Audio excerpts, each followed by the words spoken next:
On June 6, 1944, the world held its breath as D-Day unfolded. Among the brave was Tommy Alfano, a medic with the 29th Infantry Division's 3rd Battalion, 116th Regiment. As dawn broke, his unit stormed Omaha Beach in the first wave, facing a hail of German gunfire, crashing waves, and a landscape of mines and barbed wire. Amid the chaos, Tommy worked tirelessly, bandaging the wounded and saving lives under relentless enemy fire. The 29th pushed through unimaginable odds, carving a foothold that turned the tide of war. This is the story of Tommy Alfano's courage and the day that changed history. Whether we were going to make the invasion, we knew we were training for the invasion, but we never knew when we went out on the boat whether it was the invasion or another training mission. Until the last time we went on the boat, we didn't get off. Tent city kind of thing. They call it a replacement depot. But it was tents. And from there, they divided you. Would go to different outfits. We had some infantry, some medics. Yeah, that was the camp I was in. And we weren't supposed to leave the camp. And I got some of the guys talked me into leaving the camp. And we got caught. We got put in jail that night. We scared the shit out of me. The corporal was in charge, and you thought he was the top general in the United States Army. Scared the hell out of us. Thought we were gonna get 4 fire squad. And he made fun of my name. He was a little bitty squirt. His name Alfano didn't appeal to me.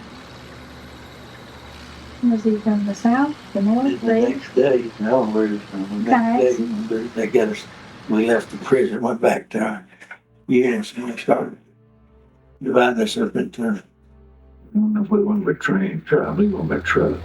That was around Christmas time. We went to the southwestern part of England, into another camp. No, we went straight to the 29th Division. They were on maneuvers. They went out to sea and landed at a place called Slapton Sands. We had to march overland to where they had landed. And that's where we joined, each one of us joined our companies or battalions. There were riflemen in that group and medics, a lot of medics. And a lot of riflemen too, yeah. infantry, riflemen. It was just a whole complete unit. There was no replacements. It was went to the 29th Infantry Division headquarters, and then they sent us to these different. Some of the, I went to the headquarters company, 3rd Battalion. So how long did you stay in England? Until the invasion. Until the invasion. Our home station was at Plymouth, England. But we would go out all the time on the boats. They weren't the kind of boats that we landed on, but they were landing craft. So that was like a maneuver training that you were used to doing? Ammunition. So it's like a maneuver. You had to be careful or you get blown up. Yeah. We did that a lot of times, and we never knew. They never would tell us whether we were going to make the invasion. We knew we were training for the invasion, but we never knew when we went out on the boat whether it was the invasion or another training mission. Until the last time we went on the boat, we didn't get off.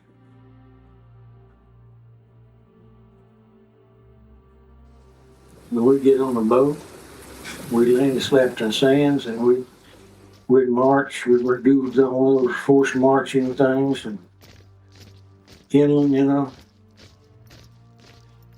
That's where I learned to eat turnips. And get turnips out of the Wow. Well, in England, southeast England, they had them big old turnips in the ground. You mean on maneuvers you did that? And in France too. Of course, those farmers, they planted turnips too. I used to get those turnips out and peel them and eat them. How did you know that D-Day came about? When did they announce it to y'all that you were going to actually? Well, we got kind of suspected of it when we went to a camp. It was enclosed with a fence, a big camp, and they had guards all around the camp, and you could not leave the camp. In fact, I knew our first sergeant and one of our platoon sergeants left the camp and got caught, and they got busted, took his stripes away from him. But then after we made the invasion, they gave it back to him. In fact, they sent both of them. They sent to officers training camp school, made officers out of it. You remember their names? One of them, the last name was White, one of them was Spicer. Well, on the boat at night before the invasion, one of my friends' name was Shirley. When we were in England, What was the name? Shirley. When we were in England, we were bunked up. It was a camp there. I don't know where it was before, but they had made an army camp there. And they filled each room with bunk beds. And in my room, it was a little bitty room.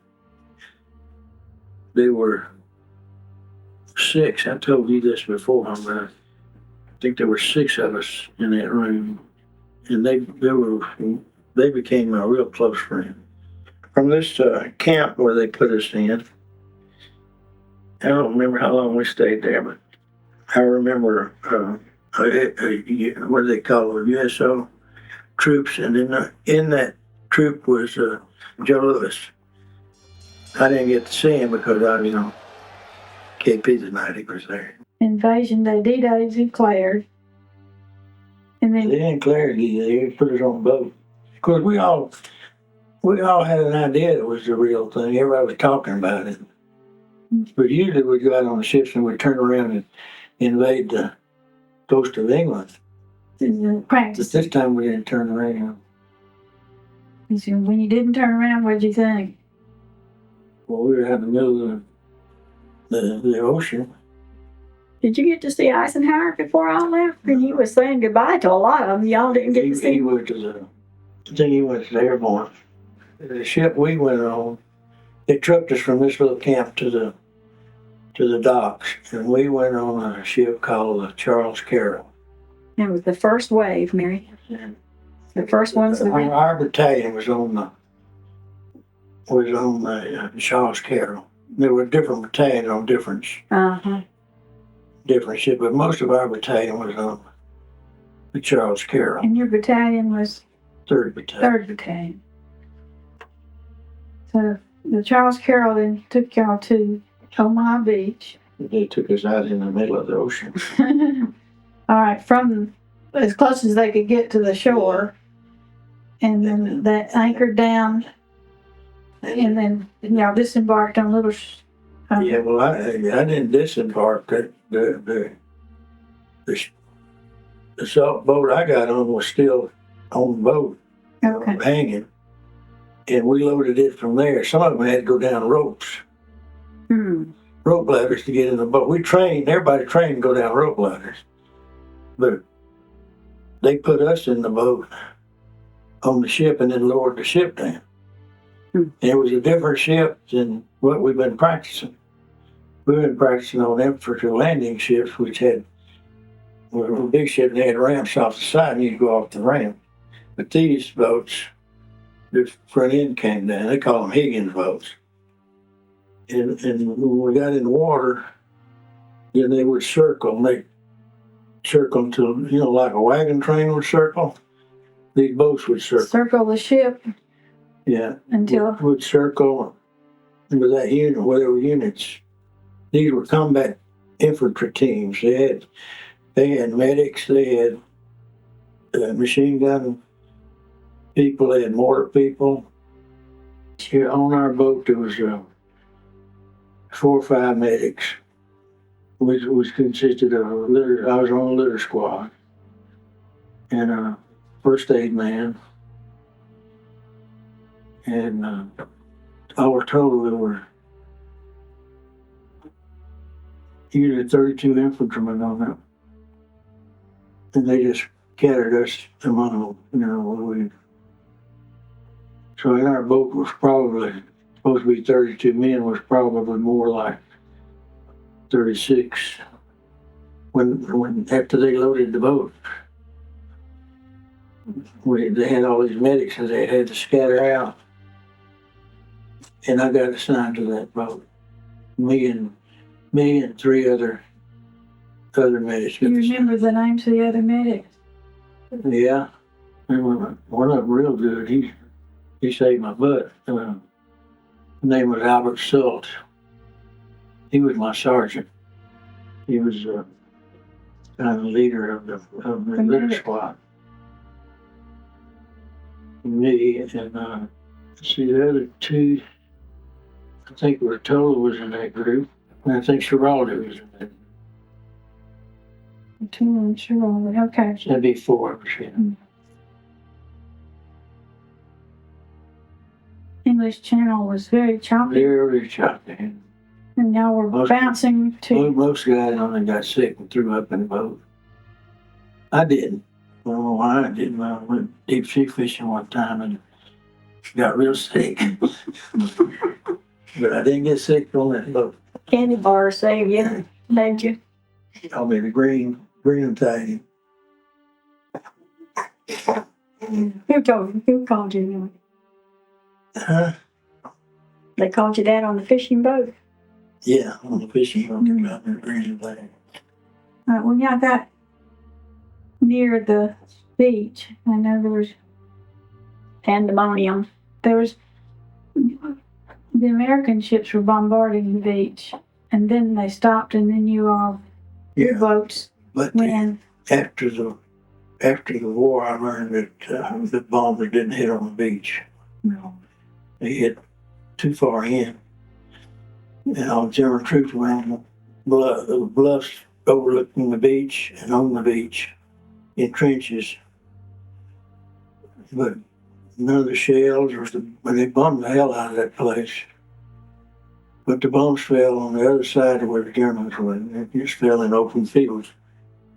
Didn't hit any of the bunkers or the. The only thing that hit on the beach that I can remember was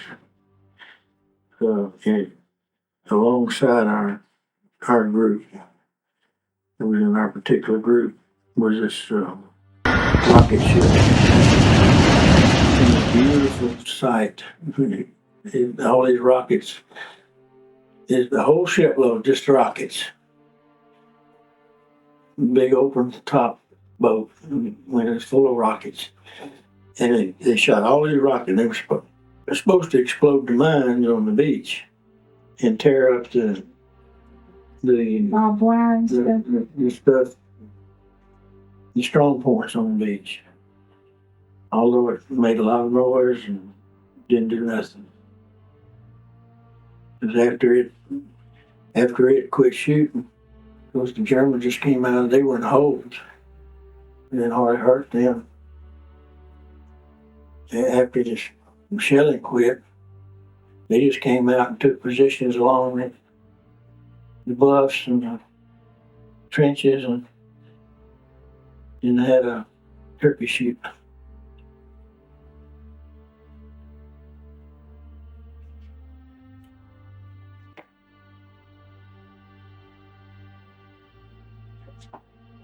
When I got off of the boat, they let us off. The water was pretty high, I guess, up waist high, or shoulder high. We had all that equipment on. And when I got off the boat, we had these life jackets. And, they had 2 cylinders in it, and 2 little cylinders. And if you wanted to activate your life jacket, you pressed them together, and then this air cylinders would break and then fill up your life jacket. It was just a, what is it, about 3 rings that was fit around here without any air in.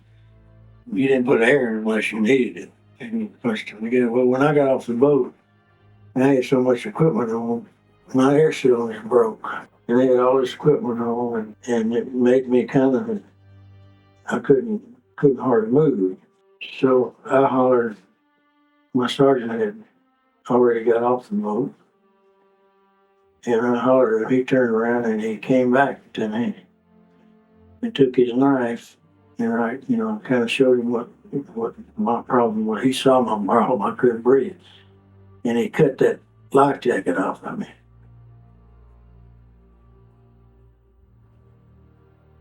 And then I went on in to the shore along with the rest of them. And he got shot in the knee. And Giraldi got shot in the head. Killed Giraldi. There were a lot of soldiers floating in the water, dead children. You could see the machine guns. Bullets to the Germans hitting the water, you know how they talk. Mm-hmm. You make a pattern on that, And a lot of the guys got hit in the water. And some that made the beach got hit on the beach. And once you got to the seawall, which was a long way, that beach, I guess was 300 yards long. You had to go across it to the seawall. Once you got behind the seawall, you were relatively a little bit safer than you were out in the water. And I got behind the seawall. It was just a sand wall.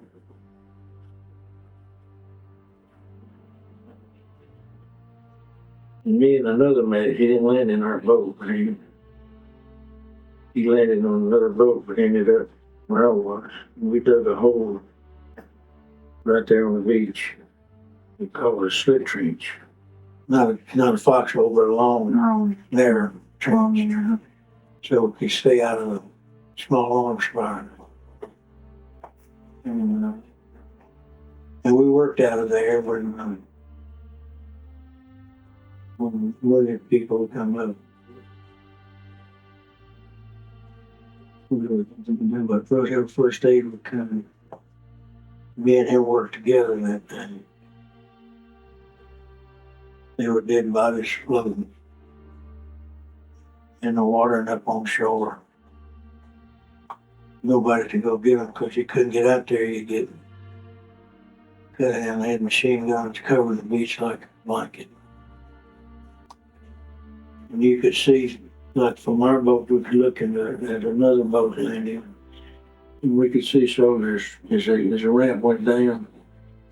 Soldiers coming off would just start falling. Some of them made it to the sand, the beach, but they got shot right on the beach. It was real nasty. And they were firing mortars. You get out of the line of fire, rifle fire, but then they lob these mortars. These mortars go up in there and they come straight down. Or they fire. Had them big pillboxes on the bluffs, and they would fire into the boats. Some of the boats were getting demolished out in the sea before they got to the A company, which was the lead company on their particular beach. Lost most of them right out in the water. That's where this A company was originally from a town of Bedford, Virginia. And there were a lot of cousins, brothers, kin people who had joined the Guard. This was National Guard outfit. From Virginia? Yeah, from Virginia. And each little town had its own company in Bedford was a company from A Company. Now, a lot of the A Company men, a lot of the original guard were taken out because they were too old for the training we had to go through, and they were replaced by new young 18-year-olds. You know. So even though it was the town of Bedford, there were a lot of them mixed. I think there were. After the war, I think there were 19 from that little town. There were 19 soldiers killed on D-Day from that little town of Bedford. The L Company, one I landed with, they came from a town, Stanton. They were from Stanton, Virginia.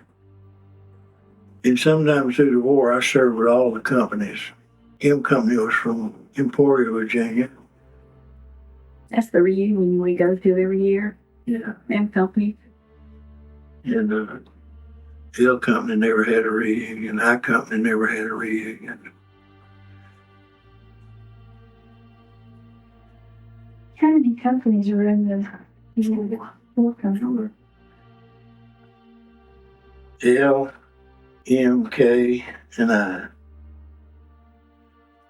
Most of them from Virginia. All of them were, originally all of them were from Virginia, some little town in Virginia. The core that made up of the companies were from these little towns all around Virginia. Headquarters came from Roanoke. How long were you confined to that one trench which you were in? When did you get? Till we got bombed that night. Strafed, two German planes come over that night. Strafed the beaches and bombed the beaches. In our area, just where we were. They did a lot of damage too. They were after the shipping, really. No, there really weren't many German planes, but the way. It's any during the daytime. At night, we had those two that came by our beach. Above the beach. Then the next one, we were separated from our units. We didn't know where they were. The guy who was with me, he was we were both from headquarters, but he was on another boat. They were on another boat. Early the next morning before daybreak, we decided to leave the beach, and we started marking up the trails, where troops had already went over these trails because there were a lot of landmines in there. And we saw tracks. We go up. We got up on the bluff before daybreak the next morning, the 7th. Of course, there was fighting all along. We could hear shots. We couldn't see nothing. We could hear shots from both sides. And the German machine guns they made a noise that were different than anything. They call them burp guns, but that's what they sound like, burps. And there were a lot of snipers, where the German troops would draw and they leave a couple of men around to shoot at soldiers. And every once in a while you see a soldier fall, but you couldn't tell where the shots came from. And when I got up on the bluff, there had a few houses around. It was kind of a crossroads. There were two houses in one corner, and the house where I went to, we saw some medical people at one of these, on the front porch of one of these houses. And we didn't know who they were, but we went to them, and it happened to be our first sergeant. His name was Walter Dickens. How many people were there with him? No, not too many.